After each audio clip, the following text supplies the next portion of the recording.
You're listening to the Primal Happiness Show, a podcast dedicated to helping you thrive in this crazy modern world. Every Tuesday, we explore the nature of how our minds really work, what exactly the human animal requires to thrive, and how we can live happier and more fulfilling lives. If you're new here and haven't yet taken our free class, then there's no better place to get a jump start on reclaiming your primal happiness. It's where we'll guide you step by step through our antidote to today's modern world. Simply head on over to primalhappiness.co/antidote to get the free class and discover how to thrive without having to move to a planet that's not so crazy as ours. But now, your host, Lian Brook-Tyler.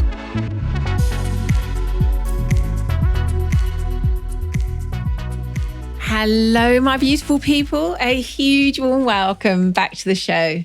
In today's crazy modern world, men and women are living shallow, disconnected, and unfulfilling lives.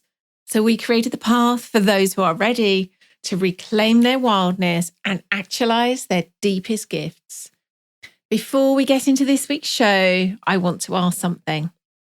Is your life lacking real purpose, fulfillment, and meaning? You may not know what it is, but you feel deep down that you're here for something more, something heartfelt and soul-led. Do you lack the deep intimacy and connection that your heart craves and the courage and vulnerability needed to create it?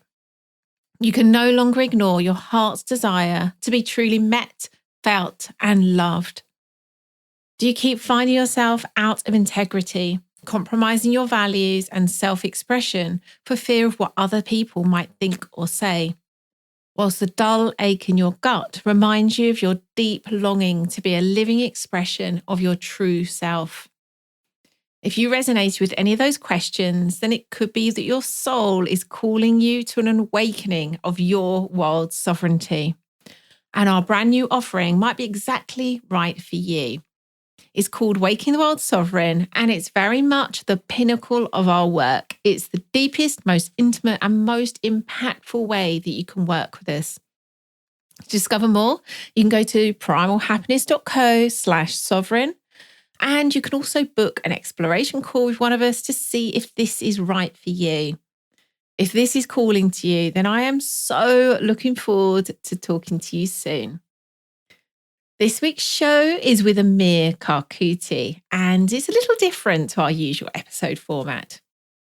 Amir is a transformative coach, a business owner, author, speaker, recovery centre volunteer, an old friend, and someone who's been our guest on this show in its early days, 5 years ago, in fact.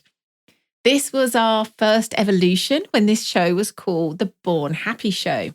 And our focus then was mainly about a spiritual teaching called the 3 Principles, also known as the 3 Ps. This episode is particularly focused around the 3 Ps, but there'll also be much of value here if you've walked any other spiritual path. The background to this episode is that I reached out to Amir inspired by a completely out of the blue idea. What if Amir and I created a show about the 3 Ps from the perspective of where each of us are now on our paths?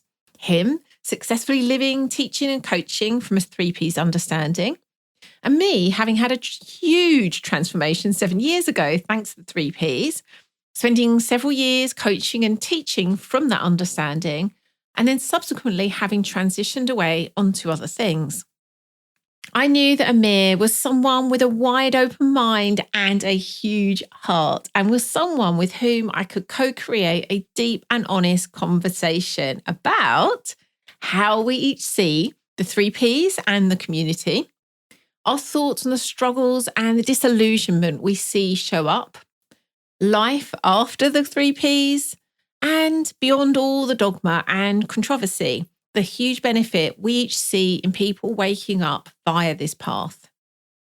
This was recorded as a live webinar in Amir's group. So you're going to hear us take questions from our audience, as well as all those kind of other fun and games that happen on a live webinar, including, I think, my dog's barking a couple of points. If you've been part of the 3 Ps community, this episode answers all the questions you've been afraid to ask. You're going to love it. Let's jump in.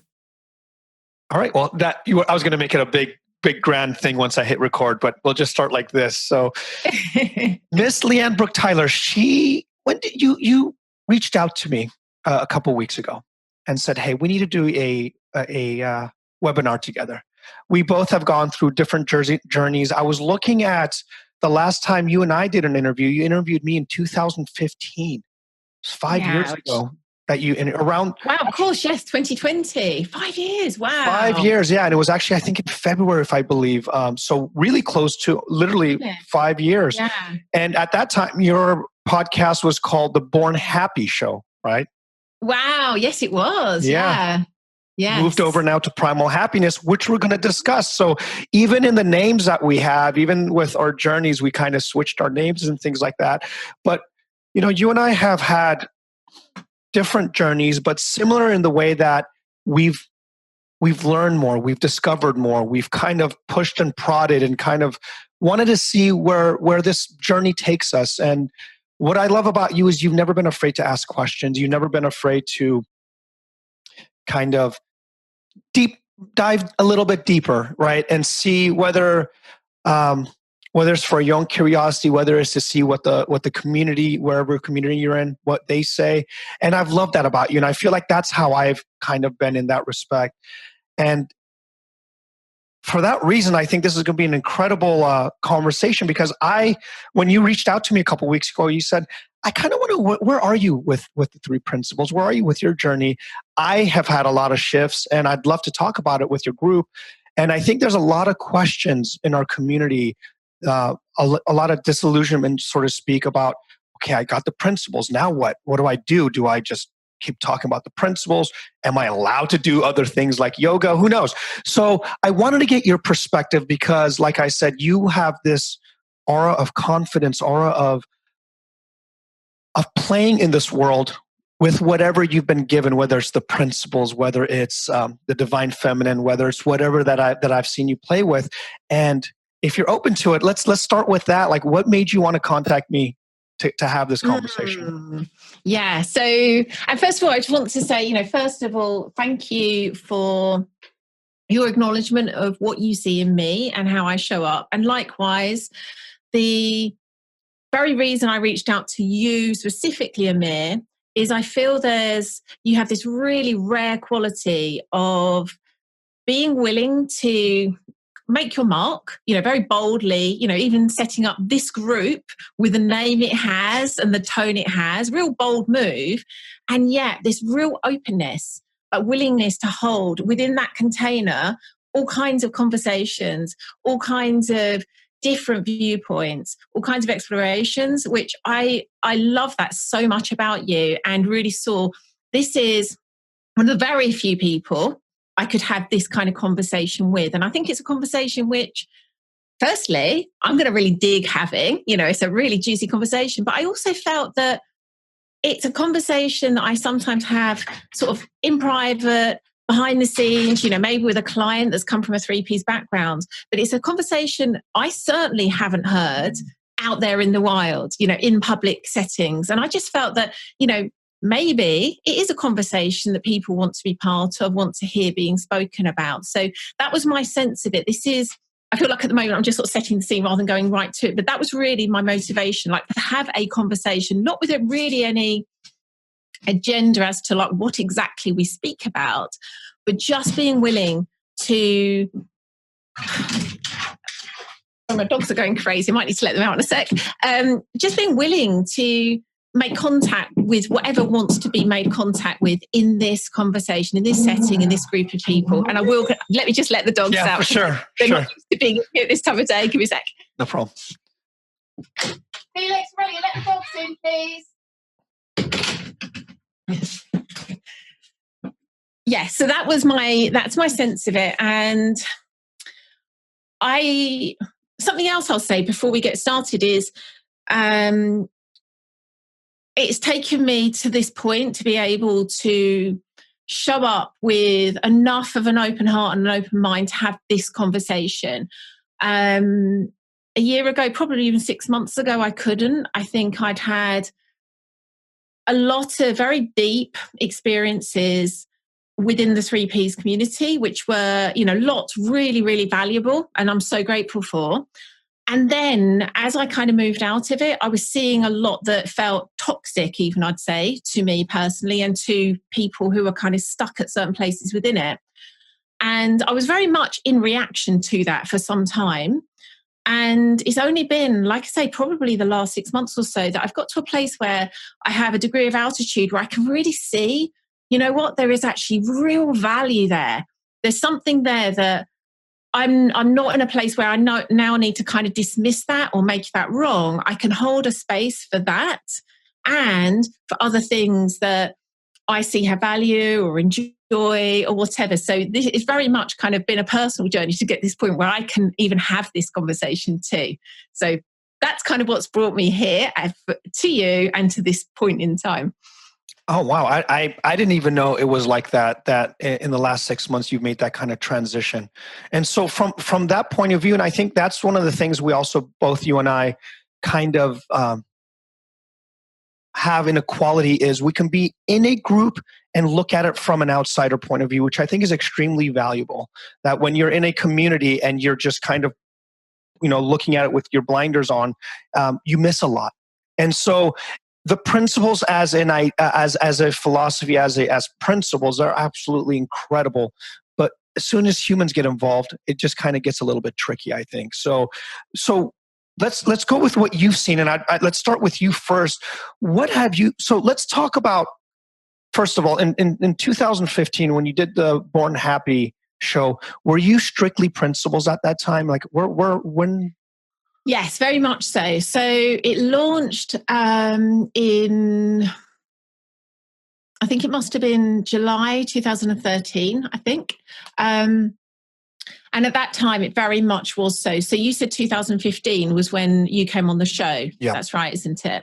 And so, yes, I think at that point, so probably for the first, it's hard to really keep track, but probably for the first 2 years, I'd say, the show and our work, myself and the co-founder of Born Happy and then Primal Happiness, Jonathan Wilkinson, we were very much coming from a wholly principles perspective in the conversations we hosted on the podcast, in the work that we did with Happy Schools and then Thrive was very much from a 3Ps perspective.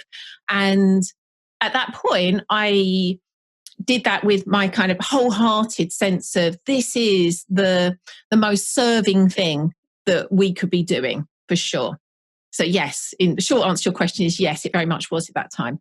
So what was the evolution? What made you start to go, wait a minute, if anything, and maybe not a wait a minute moment, but what made you move slowly to seeing something different? However I would put that. Yeah, there's probably quite a few like individual wait a minute moments. And something I was pondering earlier, and I think I shared this with you when we chatted before Christmas, that was maybe an early, almost like alarm bell that almost acted like this kind of touchstone that I kept coming back to every now and again, which was, I'm not going to name names. People can draw their own conclusions as to who I'm talking about here, but I was at a 3Ps retreat back around that kind of time, 2014-ish. And at that point, I was like a raving evangelist, like the 3Ps biggest fan for sure. And one of the facilitators we had, really like one of the very, very top and if not the kind of longest standing 3Ps teacher, one of them was facilitating. And there was a day where in previous retreats, they'd always had someone come in and teach yoga in the mornings, or there'd be every day there'd be a session of yoga. And this day we were told we can't have a yoga session because this teacher doesn't feel that it's appropriate to have that alongside a retreat that's for the 3 principles. Like there was I'm not going to kind of pretend I can remember exactly the wording that was used, but there was a very clear sense of it's in conflict to have this sense of this is almost the one answer you need for everything. If you have a deep understanding of the principles, deeply grounded the principles, that's all you need. Therefore, to have yoga is almost against that. It's almost, I guess, weakening or diluting that message. And there was that really jarred for me. That really kind of like made me start to question, like, that feels odd to me. I respect that's the person's choice, but it did feel there was definitely something that made me uneasy about that. And going back to those kind of like moments, like you said, that we had sort of like, is there something more that we want to include in our work, or is there other areas we want to look? I think, first of all, it was very much sort of seeing how our human bodies, us as animals, what does it take for us to thrive here? So there's the, put into simple terms, if we see the three principles as a path to connect with spirit, there's also these human bodies that can often get very forgotten and neglected and disassociated from if our sole focus is that path. And at some points, that makes so much sense. At some points in our lives, on our journeys, that total focus on spirit makes a lot of sense. And at some points, it can be really helpful to look elsewhere. And that for us was that point when we started looking at, so what is the role of connecting into this animal of the human body, and what serves it, and what it's evolved for over the time that humans have been here? So that was starting to really become more and more part of our teaching. So by the time we launched Thrive, there was very much this kind of, we saw the piece around spirit. So at that point, again, we were seeing it as the path that we were choosing was the three principles. That was still very much part of our work. And we saw there's other things that fundamentally humans really benefit from including. So I can't actually remember when we decided to relaunch as Primal Happiness. I suspect that was, I don't know, I really lose track of time, maybe 2016, I think maybe. And that was the reason for that. The idea was the primal element was all the things I was talking about, that sense of the human animal and our primal heritage, and looking at how Indigenous people live and what allows them to thrive. And then the happiness piece was very much pointing to kind of like inner happiness, connection to spirit. So that's where, like, what really all those bits made up that sense of, it feels like to be true to where we are and what we're seeing now, we need to be clear, like, we're not just about the principles anymore. Now we're including something else. Wow. It's funny.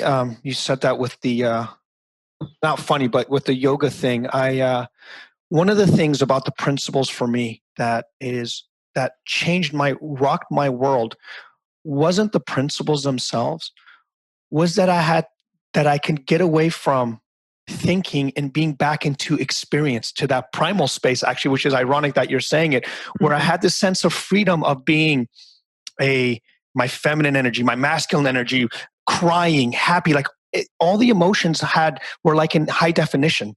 And it was for me in that moment, happened to be that I was at a Michael Neal event, and he had said something extremely trivial that made me go, wow, I've been in a lot of world of concepts, and he just made it go away, or it went away, I should say. And ironically, I got to the same place as you, which is I had this freedom to be human, freedom to be this thing that I didn't know I could be, whatever it was going to show up. And then I reverted back to, then I got to read more principle stuff. Then I got to maybe study it more. And I was actually going away from what originally gave me this sense of freedom. And I think a lot of people in our community that's what's happening, is they forget that when you discover the principles, you're not discovering more ways to be in your head. You're more ways to being out of your head, and in your body, and in your soul, and in your connectivity, and in any, whatever it is you drop into. But you're right. And then people go, no, that's not what we're trying to say. Don't get into your body. Don't do yoga, or don't do that. Is that kind of what you're pointing into? Because that's how I at least see it, but maybe you can elaborate. Well, this is interesting. I was pondering just before this, how, where we might go with this, being very open to kind of what showed up in the moment, as well as like what would be a helpful way of explaining kind of where I see it now. And this is probably a good place to talk about this. And I love the way that Jürgen talks about this our mutual friend, Jürgen Rasmussen, he has a beautifully clear way of talking about waking up versus growing up.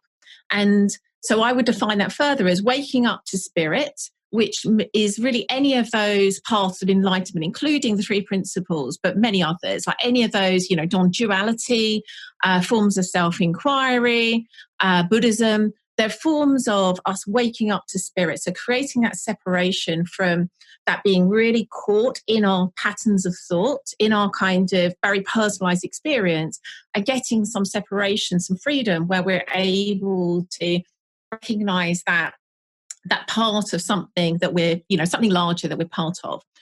And that, again, I see there is a real place for that. That's so freeing. And particularly, and I'd love to hear you speak more about this in a minute, Amir, I think for certain people at certain points in their life, and like in the recovery center, that is going to be like such a gorgeous, freeing, healing message to hear. Like, you aren't this person who's suffering from being in this grip of, very painful habitual thinking. I'm not saying you'd say it in those words, but basically that's what you're offering them, something else to experience. So absolutely gorgeous.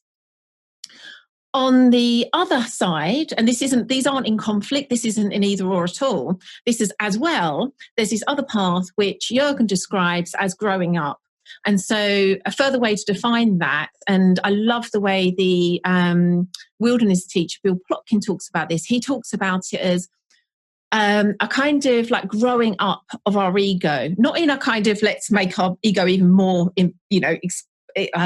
inflated, but a maturation of it where we're able to learn how to be in our body and to be with other people, be in relation with other people in a more skillful way, a more evolved or mature way.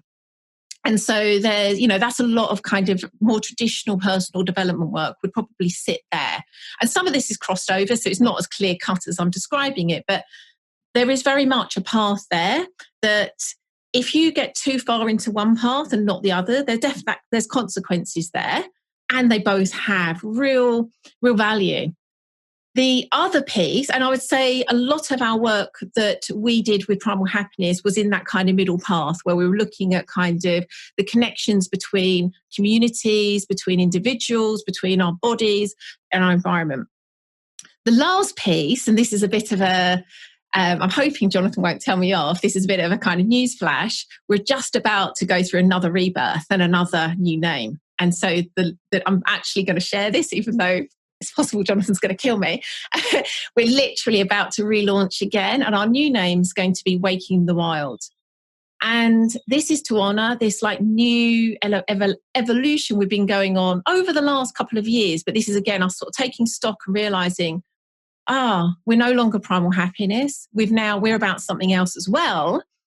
And this third path, I sometimes describe it as rooting down. And again, this is where Bill Plotkin's work's gorgeous. It's rooting down into the soul. And that could be in indigenous traditions, shamanic traditions. This is very much that work where you're going into something that's very unique, very individual to that person. And it very much is a descent. It isn't something that I see can happen through the ascent to spirit. So they all have separate value, and they're all paths that I think can coexist, that we can, in our sovereignty, choose into being on all three paths at different points. And that's really where I am now, where we are as an organization, to recognize, knowing there's these three paths, and clearly this is just a kind of like linguistic way of describing them. It's not as clear cut really as this. But if there are these three beautiful, heartful paths, why not walk all three? That's this metaphor came up to me. What are the three paths that you guys are pointing to? So waking up, so to spirit.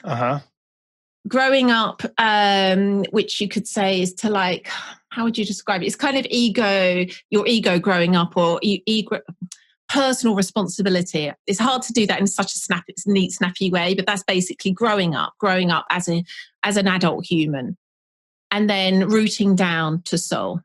I love that. Are you guys down for a cool metaphor that really like kind of puts this all together? This is something Do we that have to pay you royalties, Amir? Yeah, so absolutely. If anyone ever shares this one, give me a couple dollars.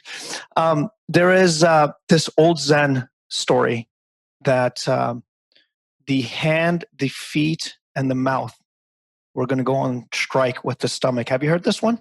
No, I haven't. Oh, okay. So the hand, feet, and the mouth are going on strike because they believe the stomach's not doing much.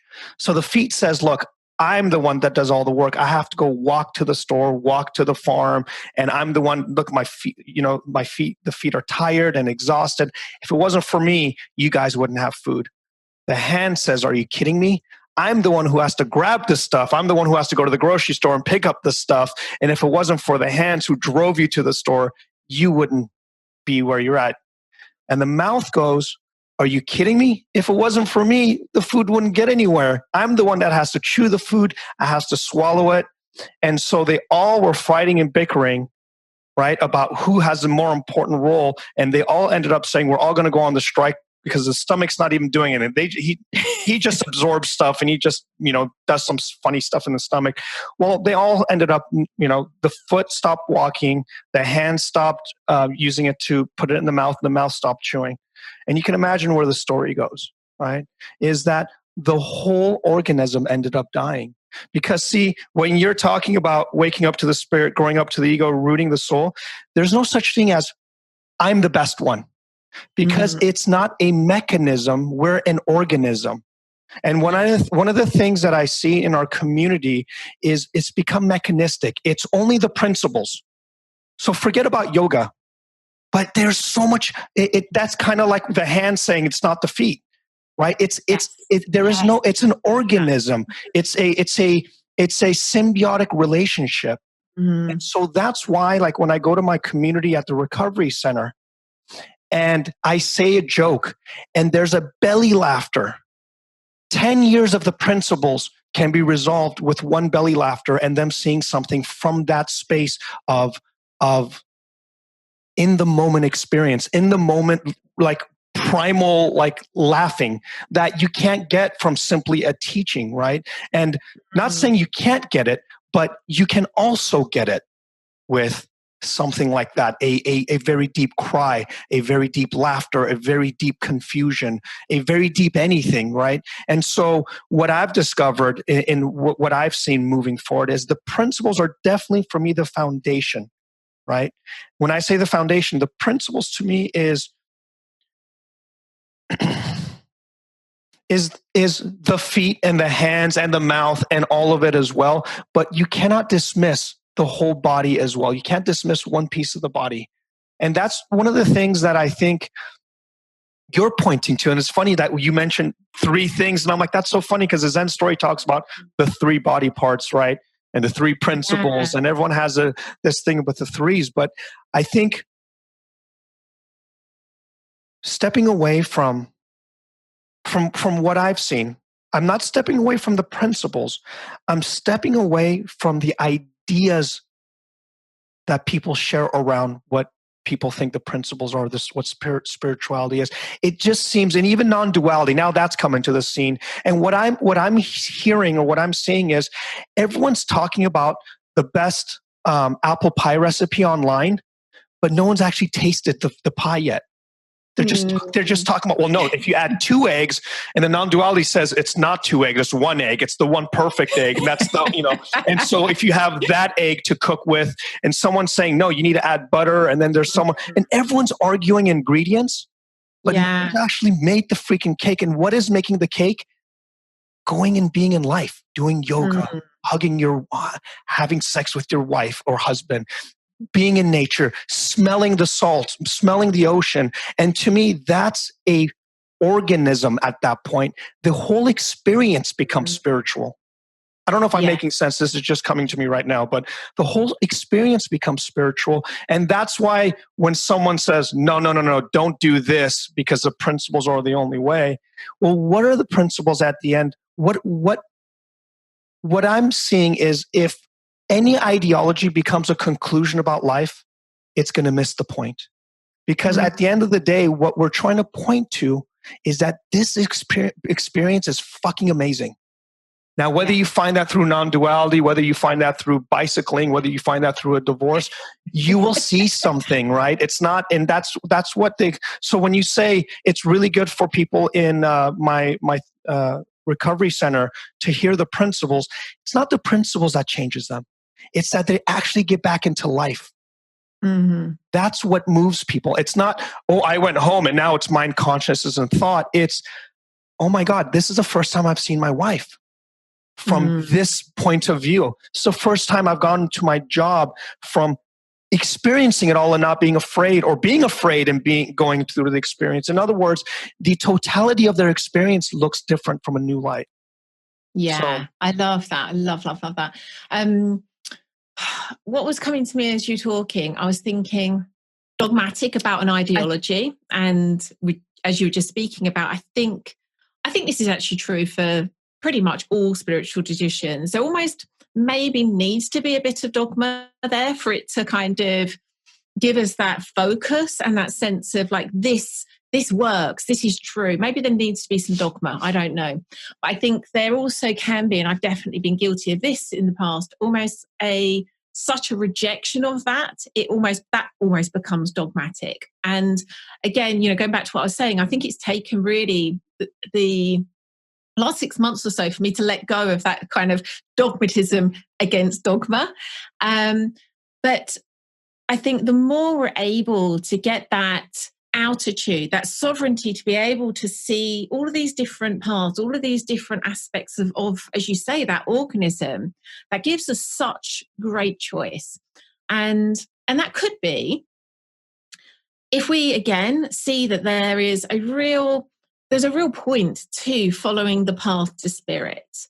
And there's actually many paths to it. I love the book's finders for this, because it's so clear there that there are all these different ways. There isn't one way. There's no right way. There maybe isn't even a better way. I don't know. And looking at it through that lens, it's very hard to be then so dogmatic, because you're kind of like, how can you say this is the right way when all these other ways seem to allow people to get access to that connection, that deep experiential connection to spirit that we are seeing is valuable.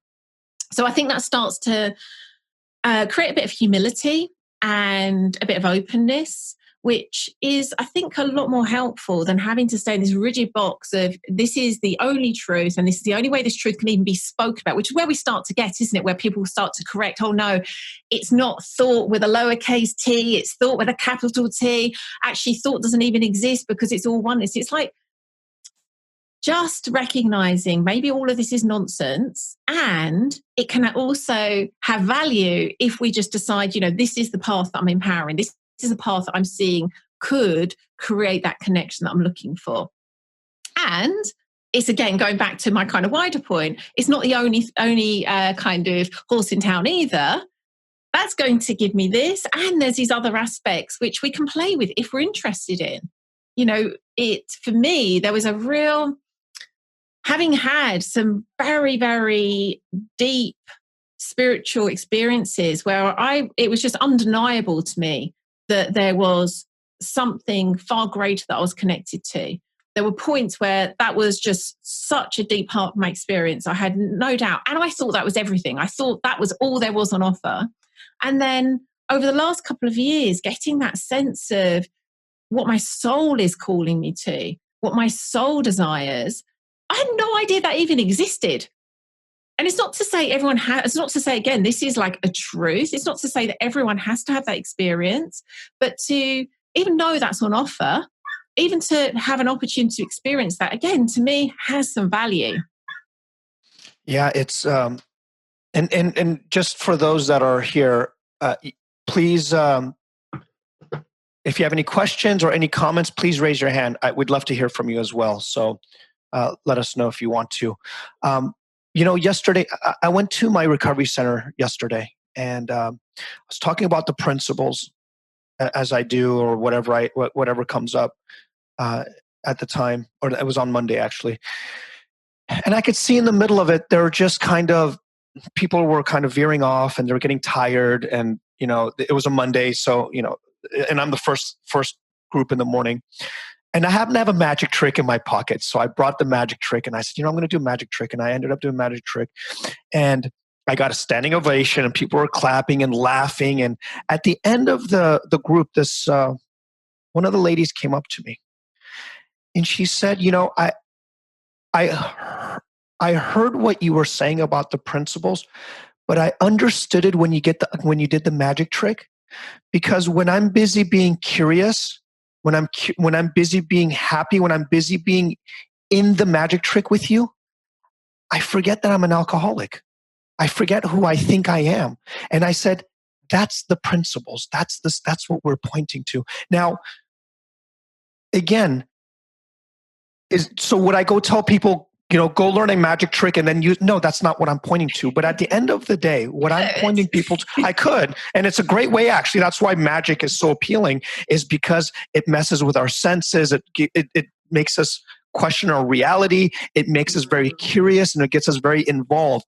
If there was more people that are curious, involved, and excited for things in life, I assure you there'd be less wars. I assure you there'd be more magic in the world. And that's what, at the end of the day, when I'm sharing the principles, that's what I'm trying to do. I'm not trying to make a conclusion about what I think is true. I'm trying to get them back into experiencing life. Right? Yes. That's my end result. And so when someone comes to me and says that I can forget to be an alcoholic for that 10 minutes you did a magic trick, well, I wonder what kind of implications that'll have in the rest of their time. That if they can say, wait a minute, if I can forget for 10 minutes, what would an hour do if I forgot that I'm because the next class they might be saying, hi, my name is Bob, I'm an alcoholic. But what if they go, my name is Bob, and for the last hour I wasn't an alcoholic? And what if I don't do that for the next 2 hours? What if I'm Bob who hasn't been an alcoholic for 24 hours? At some point, I'm going to forget that identity. I'm just going to be Bob, or I'm just going to be whatever you want to, whatever I'm going to be in that moment. That to me is the magic. And we miss it. We miss it because we say, no, it has to be from that point of view. It has to be from that point of view. And again, if it's from that point of view, it's just going to be a better recipe for pie again. And I don't want to be that. I want to, Ram Dass had a beautiful quote. He said, nothing is as tasty as reality. Nothing is as tasty as reality. And I love that quote because there's so much truth to that. When I got the principles, the minute I got it, I was smart enough to say, I'm done with it for a while. Let me go see from this point of view what life looks like. And it is incredible. It's when I went back into the principles and I try to study it more and become practitioner and all this that I just lost that experience again. And then, of course, from that point of view, I must have been doing it wrong. It wasn't that I was doing it wrong. It was that I went back to the cookbook instead of the kitchen, so to speak, right? Yeah, instead of the pie. So yeah, I'm reading. Let me see. I relate. So let's see what people are saying. My awareness of the principles has brought everything into focus, physical and in every way. We use the word clarity a lot, but it really does describe how I feel. Physically, I fit, and every physical experience seems enhanced. I agree. I agree to that. I relate to this so much in my own life and work. And Amir and Lian, you guys are beautiful and wise. I hope more will follow in your path of understanding that there is more than one way, and all can be beautiful. Hope to see all more soon. Yeah. Well, thank you guys. Thank you. Dominic as well, valuable conversation. And Pramila, you're talking about the 8 limbs of yoga before they got thingified. Yeah, this is. I don't think this is new. I mean, we're the idiots that now say, "Oh, we got it." People have been figuring. People have seen this for centuries. This is nothing that that to me is new. It's new to me, but they've been discussing the totality of our experience, the totality of the physical, the mind, the soul, the ego, connecting it all for a very long time. And where are you going with this now? So let's say, here's my question to you. Let's say there's people that are disillusioned in our community, that they found the principles, that it blew their mind, but now they're at so now what? Or do I go more into the principles? Is there, I know this is now becoming a prescription, but what do you think would be valuable for people? Lovely question. I would say my approach I think more and more, and actually I was just, as you were talking about when you first came across the principles, I was just recalling what I used to be like. So I just want to share this first because it's going to sound, as I talk, that I'm just so wise and open and amazing. And I just want to share this first so you just like get this in perspective. When I had one of those real kind of bolt out of the blue, just boom moments when I came across the principles where I literally read a line on a blog post and it just set my like mind on fire in a good way, that in that moment I just saw all of my thoughts, all of my beliefs at kind of one remove. And it seemed at the time almost like a kind of merry-go-round, going round like a carousel of these different thoughts. And I was like, wow, that's thought? No way, that is? And it was just kind of happened in a moment, which was clearly incredible. What I can see now, which is hysterical looking back, but also so human, was I thought that moment of just pure magic was only possible through some, like, almost like, what were the words? It can't have been that particular sentence, because clearly that particular sentence isn't going to have that effect on anyone. But it must be something to do with a certain way of telling people about the principles that I can now see, but how do I let them know? And I got very fixated and I think I'm naturally very passionate and like love evangelizing on things. And so I was just like the just worst evangelist. But so wanted other people to see this. So wanted, like, if I could only get the right way of saying it, and if they could just see it, it would create that moment for them. And so I just want to say that, first of all, I was absolutely there. Like, just one of those people that wanted all my friends, all my family, anyone I came into contact with to have a bit of that, you know, like whatever that is, like, how can I just give that to them in the most perfect, succinct way?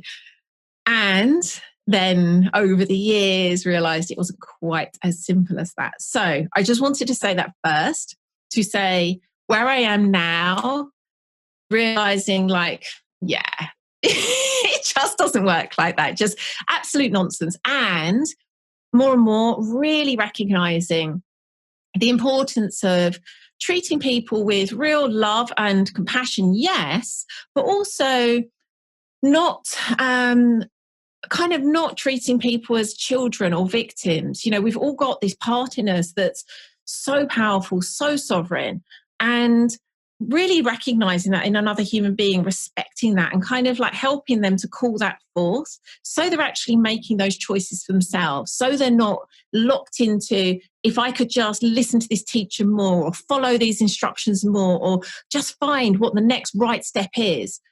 I more and more see there is such value and also more enjoyment, more richness in pointing people back to their own sense of what's going to serve them.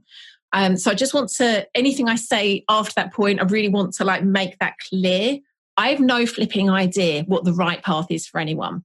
What I would say is, if someone's listening to this and there's someone who actually is having a wonderful experience in life in this path of the principles, I'm not making that wrong whatsoever. Like, that is perfect, glorious, like, keep going. Like, I'm no way saying that is, you know, wrong, used up, redundant, or anything. If for whatever reason, it might be you feel that you've kind of reached a plateau and you're ready for something to explore elsewhere. It might be that you just feel this like deeper calling to something, again, I see more and more, this is like our soul uses opportunities to say, like, you know, tap us on the shoulder, you know, hey, look at this. Is this for you? Hey, book that, I don't know, trip, or go meet that person. Those opportunities that our soul's calling us to something. Or it could be like me, I'm just like intensely curious. I get bored really quickly. I just want to explore everything. And so to me, it's just like, why not? So I would say if you're feeling some of those things, I can definitely recommend a bunch of resources. But I'd say first and foremost, just give yourself that kind of invitation and permission that it's okay. You don't have to stay fixed into this like oh, right, in order to step outside and look at things outside the principles, I have to almost like give up my 3Ps membership or like leave the tribe. You don't.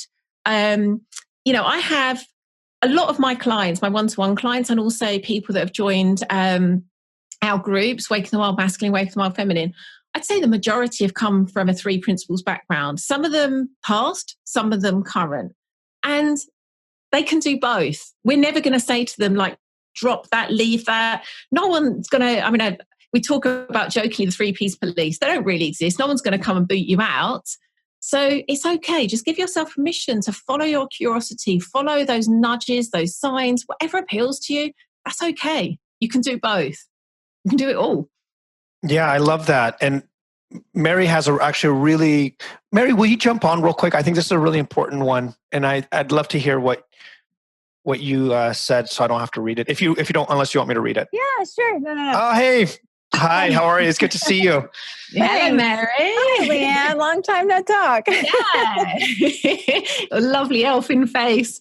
Yeah. So I just wanted to ask you guys if you have seen this too, because it's a very common trend that I've noticed in people is they come across the principles and they seem to fall into this state of inaction, like a complacency sets in, a continual searching for that quote unquote good feeling. And if they don't have it, they think they're doing something wrong. Continual conference going and training and learning. And in the meantime, they don't seem like they're actually enjoying life at all. It's like they're kind of going through the motions and not actually living. And it's been tricky because I can't relate to that, Lian. You may remember from when we talked, I had the complete opposite thing happen. Or it was like, suddenly I was like, oh, yay, I can live now. Let me go do that, So it's been hard for me to relate to this trend that I see. So I'm just curious to know if you've seen that as well.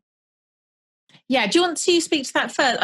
Funny enough, my experience was very similar to yours, Mary. Like, it literally gave me permission to just like, oh my goodness, I don't need to listen to all that nonsense and the fear and all that anymore. But I've always been a very active, outgoing, do all the things person, but it kind of took it to another notch. So my experience was very much like yours. So I have got some things to say about what I've noticed about people who do have that experience that you've described. But I'd like to hear what Mir's got to say on it first. I think he can relate more to that searching, I think, maybe. Yeah, I mean, I agree. I totally agree with you with the complacency. It's funny because when I got the principles, I had the same experience as you, Mary. I don't know if you did this, but for me, I had all these NLP books and hypnosis books. They were thrown out the trash. I didn't have like anything anymore that I needed to read. I mean, I went back and reread like Alan Watts and Osho. That came alive. Like things that I was like going back and thought I knew, like I got it. I could sit next to Alan Watts and have a 4-hour conversation. We'd get it. And so the complacency, I think, for me, or the lack of confidence and all that, for me, and I'll speak personally, is when I started to conceptualize the principles again instead of going to the experience that I found from it. I don't know if that makes sense, but the experience I got from it let me forget about even the principles. The principles were the gap between me and my experiences. And so that was where it pointed me to. And then the very thing that got me to experience life, I got suckered back into the concept of it, right? And that's why I even created the What the F or the principles group. And the irony is, people think I'm an outlier, I'm the outcast, or I'm trying to ruffle feathers. But I'm not trying to ruffle feathers. That's not my. Well, it is. Oh, don't get me wrong. Okay, me and Dominic do ruffle feathers. I'll scratch that. But like people who know me, like Penny and Pramila, who've been in some of my groups and things like that, like. My goal is for us to be there, laugh, have fun, enjoy it, because seriousness is the disease. It's the seriousness that got me into my thinking, into my head, into all the things I wanted to learn. Like when I go to the recovery center, I remember they said, I just want to let you know a lot of the stuff people are going through, it's very serious. So, you got to make sure you take it seriously. And I don't take it seriously. The problem is the alcoholic takes it very seriously. That the person that they're told they're a fuck up their whole life takes that very seriously. So no wonder they're having a miserable life. The ones that are enjoying life, like Mary just mentioned, when you come from that space of like freedom and humor and passion, why would you not want to go out and play a song? Why would you not want to go out and dance? It makes no sense. Life would make no sense in any other way, for me at least, that I've seen. And so the complacency, if you go talk to the people that are becoming complacent in our community, they're really in their heads about it, right? Oh, someone told me that I should not look in this direction. I should look in this direction. I'm going, what are you talking about with direction? Go grab a coffee with me. Like, what is this direction nonsense? Let's go walking in the park. Let's do yoga, but don't tell the person that was telling you that. But you know what I mean? And so you start to find, like Penny said, you find joy in everything, because everything is joyous when you're not in a conceptual idea of the world. Everything tends to be joyous. And I'll give you one example, and I'll let you speak from here. I took a drug that really messed me up. That's what our podcast was 5 years ago, on the Born Happy. I'm now on testosterone replacement therapy. I take exogenous testosterone that is making me have all sorts of crazy things happening hormonally. My estrogen levels are going up. So I actually, for a moment, got to feel what it feels like for a split moment. What happens when estrogen spikes really high happens in a certain time of the month for the opposite sex. And I got to experience, I'm sitting here so I'm looking, and I told my doctor, what is going on with me? And it's like, oh, well, you just had a really high estrogen spike right here. And then I went, what happens then? I'm like crying in commercials. I'm like in the car and listening to a song, and I think it's about me and my wife. And then, but it was cool because I didn't have to go, well, is it all thinking? I wonder what the principals say about this. I got to actually go, this is fucking cool. I'm crying over a Justin Bieber song, and I didn't have to validate it. I didn't have to philosophize it. I just got to experience it, because when am I ever going to get that experience again? So in other words, I know this is crazy. Same time of the month. Yeah, I know. Sorry. I have a lot more respect for compassion now. I had no idea how much hormones play a role in our well-being, but they do. And the point of it is, though, I went through moments of crying, moments of anxiety, moments of pure bliss, and I didn't give it a name. And because I didn't give it a name, I just experienced it. All of it was gravy. All of it was good. It wasn't, man, I have super high anxiety. I wonder what Dick and Bettinger would say about it in his book, or I wonder what Jack, or I wonder. There was no wondering. There was no complacency. I went and had a coffee in my anxiety to see how that felt. I went and had anxiety and went to work to see how I would treat my employees in this level of anxiety. But that awareness changed my experience to be more in it. And I don't know if that makes sense. So again, instead of going into the cookbook to see what's going on, I went to the kitchen and started baking shit while I had anxiety, while I was angry, while I was hormonal. And boy, it was glorious. It was glorious. It was fun. And so if you guys that are here, you'll see that I've been less and less in my group, because I want to see how anxiety feels like, without having to talk about it all the time. I want to go feel what it feels like to have a short temper and just experience it with my wife and see how it goes, and then discuss it with her afterwards. I want to do yoga in that state of mind and see how that feels. I want to kind of like put things on for size. And it's so much more magical than conceptualizing about it for me right now in this moment, in this space that I'm in. But I don't know if that even answered your question, Mary, but that's just kind of what I've seen. So the complacency isn't the principles. It's never the principles. It's that we think that we're going to get an answer outside of us, whether that's the principles, whether that's non-duality, whether it's another guru or a book that we think that's going to fix us or change us. So. I'm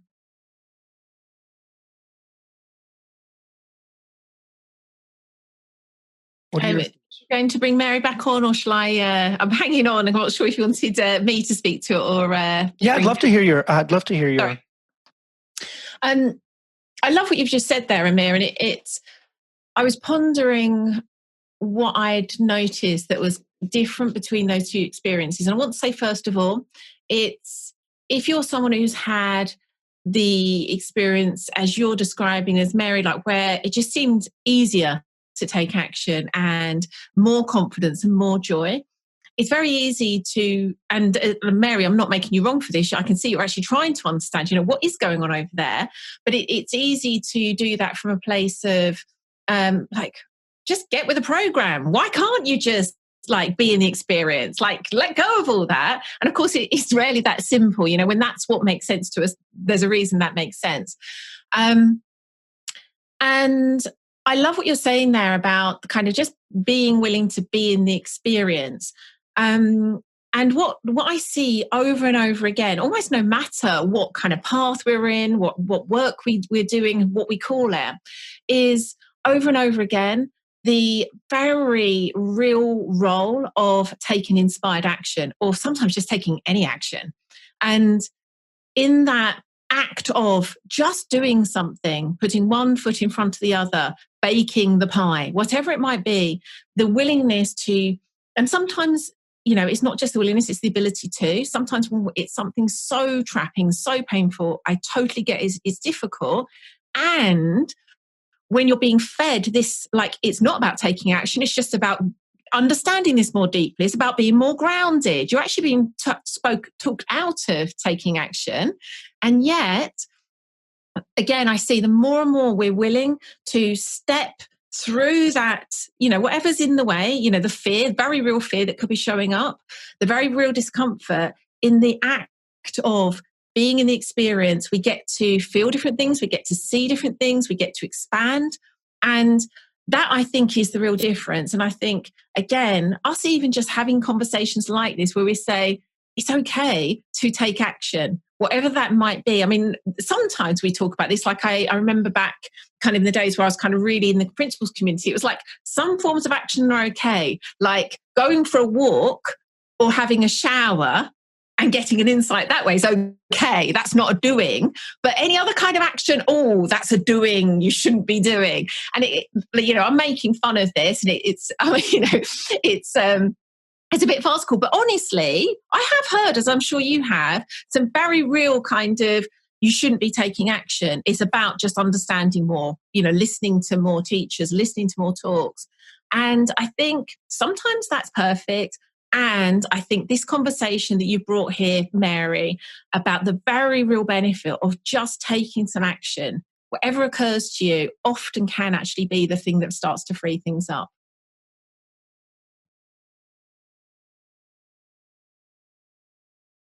Yeah, thanks very much for that, Amir and Lian, because that's what it has done for me, I should say, is that every time I find myself kind of in my head, I just go, you know what, I'm going to go do something now. Whatever's going on in my experiences, whatever it is, and I'm just going to go do the thing I want to do anyway. And if all of those feelings want to come along, great, bring them on, but I'm going to go do the thing anyway. Yeah. And that's how this has come alive for me. Yeah. And it's like you've naturally just embodied that way of being. Like, it hasn't been a choice. It's just like that occurs to you, but it doesn't for everyone. And so again, I think that's really helpful for someone like you to like even just bring this conversation to life. People get to see something here that's for them. So yeah, thank you. I think that was a gorgeous thing to bring in. Thank you. Yeah, and Fiona mentioned searching is another thought, not how the mind works. With the people I work with, they get confused and despondent because they cannot see where they are lost, because the unconscious mind is driving them. Once the trauma experience, unconscious belief that caused a lost sense, feeling, confusion is brought to the awareness, then they can let it go. Do you relate? Do you see that, Lian? Do you want to say anything about that? You're right. Let me just. I'm doing a kind of like Google Translate in my head from Fiona's way of talking about it to kind of how the wording I would use. I'm just doing that in the moment. I need a babel fish.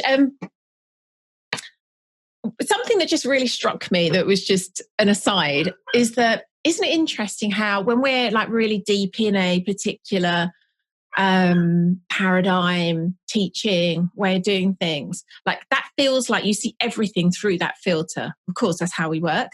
And it was really interesting where Fiona's brought the word thought in.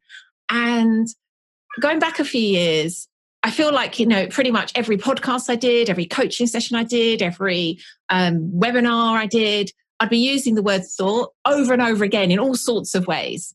These days, I don't. It's so rare that I'll talk about it unless it's just in a kind of, normal fashion, not a 3-piece fashion. I rarely even think about my thoughts. And I don't even really think about my clients' thoughts or talk about my clients' thoughts or thinking or thought at all. And so I just want to say that first of all, because I think that's why it took me a moment to like ground into the question, because I was like, yeah, I actually haven't thought about thought in so long. So it's taken me a while to just even like get present to what is it that I see and can relate to that.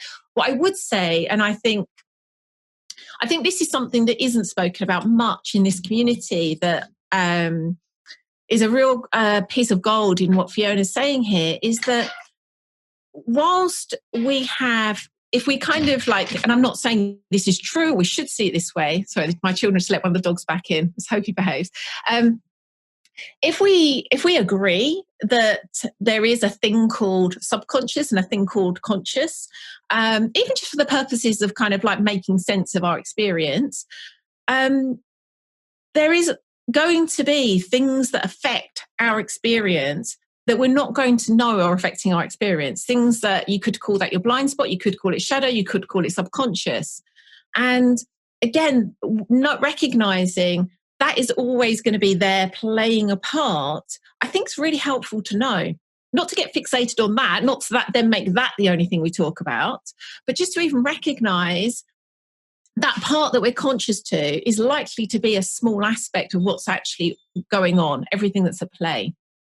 And so when we fixate so much on that bit of our experience, that kind of that thought chatter, that line of thinking that goes on our mind or the picture in our mind, and make that mean everything. Like the answers are all there. If I was just not thinking about this, or I could stop thinking this, or I could think in a different way, or not even know, like not even make my thought mean anything, we're missing all this other stuff that is actually probably, I'm not going to say definitely, but probably actually having maybe even a bigger effect on our experience than that little bit that we're fixating on. And as Fiona said, for many of us, people that have been raised in our culture often have experienced quite a lot of trauma. That could be like really obvious trauma that we would kind of say, oh yes, clearly that experience would traumatize us. But often it's more subtle than that. It's more almost like ingrained in our culture. And again, a lot of that is going to be outside of our awareness because it's just the water we swim in. It's the air we breathe. We don't even know it's a thing. And so, again, I love what you're saying there, Fiona. When we start to bring that into light and actually make contact with it, sometimes that on its own can have a transformative effect.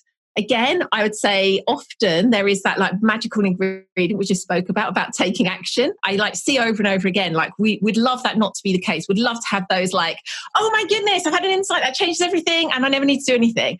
I nearly always see that we do need to take some action, but just that bringing whatever it is into our awareness in itself starts to create some spaciousness, starts to create some movement. And from there, we can do all sorts of things, whether that be my last two coaches have been archetypal coaches kind of in the Jungian tradition. So it might be that we work through it that way.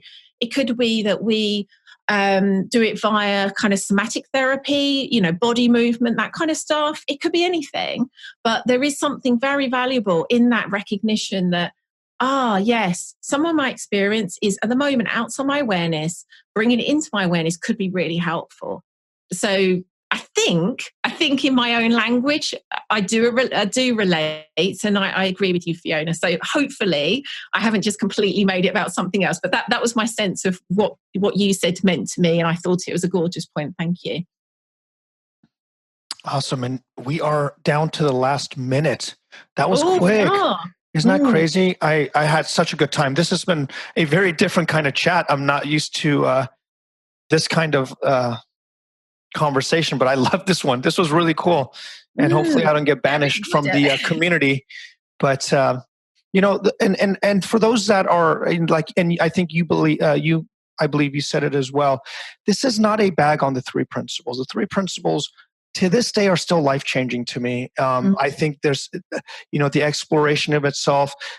I still love pulling Michael Neal out and listening to what he has to say. I love it. I love having conversations. However, the end all is not a teaching, any teaching. The end all for me is where I think you and I could agree is not the teaching, is what I don't know what I don't even want to say what the end all is.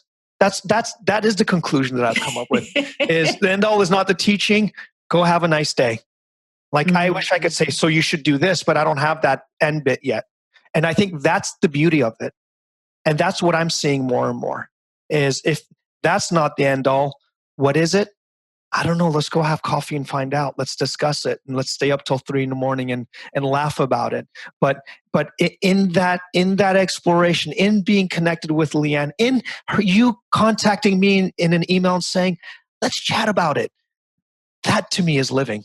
That to me is the essence of it. Because when I get off this call, I'm going to go in my car and go to work with the biggest smile. And if that's what spirituality and living and life is, then we've done our job.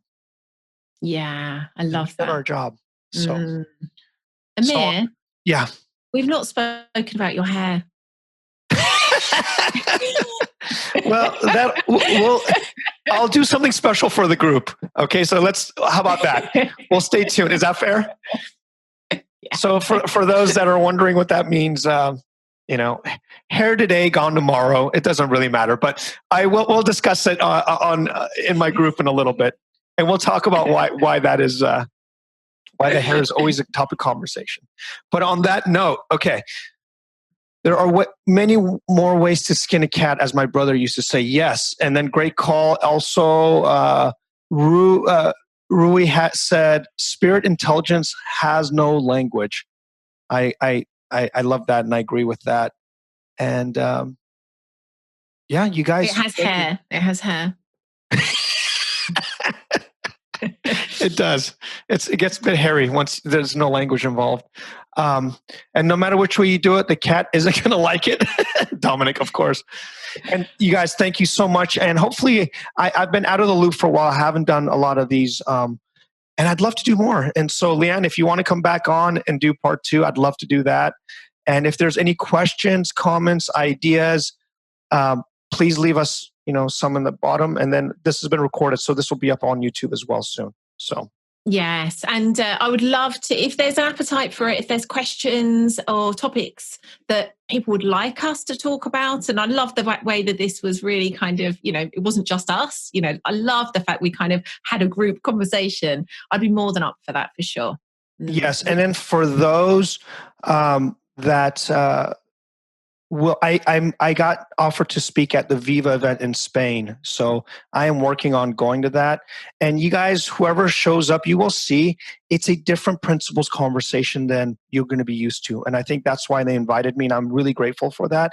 But there's going to be a lot more involved. And there might be even yoga. Who knows? But the idea is going to be for an incredibly humanistic exploration, not a mechanistic or a part. So a totality of experience. We'll see how that goes. And on that note, where can people find you? I should leave it with that. Oh, yes. Thank you. And I think we actually said this audio will end up on my podcast. So that's another way. But in fact, people always confuses me. People may well be listening to this on the podcast when it's there. So at the moment, until we've had our rebirth, it's at primalhappiness.co. And of course, that will redirect once we've, got the new site and everything. And from there, you can access our weekly podcast. We also have a free Facebook group, and then have all sorts of ways that if you want to work with us to go deeper into the kind of things we're talking about, that's all there too. So primalhappiness.co, and that's .co rather than .com or anything else. Awesome. You guys all know where to find me. And on that note, Lian, you are awesome and amazing as always. And thank you so much for reaching out. This wouldn't have happened if you didn't email me. So thank you so much. Thank you. Thank you. I've loved this. And thank you for everyone that joined us except Dominic Scafidi. All right. On that note, folks, I'm just kidding. I love Dominic. He's one of my favorites. Love you. Love all you guys. Bye, you guys. Take care. I really loved that. That conversation went much deeper and also much lighter than I was expecting. Really, really enjoyed it. So if whilst you were listening, if you resonated with what I described there about feeling stuck or bored, and that maybe your life is lacking real meaning and you're feeling called to something deeper and more soulful, then Waking the Wild Sovereign could be perfect for you. Waking the Wild Sovereign is our brand new, unique, and most intimate way to work with us. Within this potent 3-month crucible, you'll become a sovereign man or woman who deeply understands who you are, your gifts, and your power, knows what you're here to do, and is living it fully. This could be defined as being a living expression and celebration of your soul's truth. Go along to primalhappiness.co/sovereign to discover more and to book an exploration call with one of us to see if this is the right path for you. And if you'd like to get the notes and links to everything we spoke about this week, including a link to Amir's group, and if you're not already a member, I really do recommend it. Hop on over to the show notes and they're at primalhappiness.co/episode 266. And if you don't want to miss out on next week's episode, head on over to Apple Podcasts, iTunes, Stitcher, or your Android or iOS app of choice and hit that subscribe button. That way you'll get each episode delivered straight to your device as soon as it's released. Thank you so much for listening. You've been wonderful. Catch you again next Tuesday.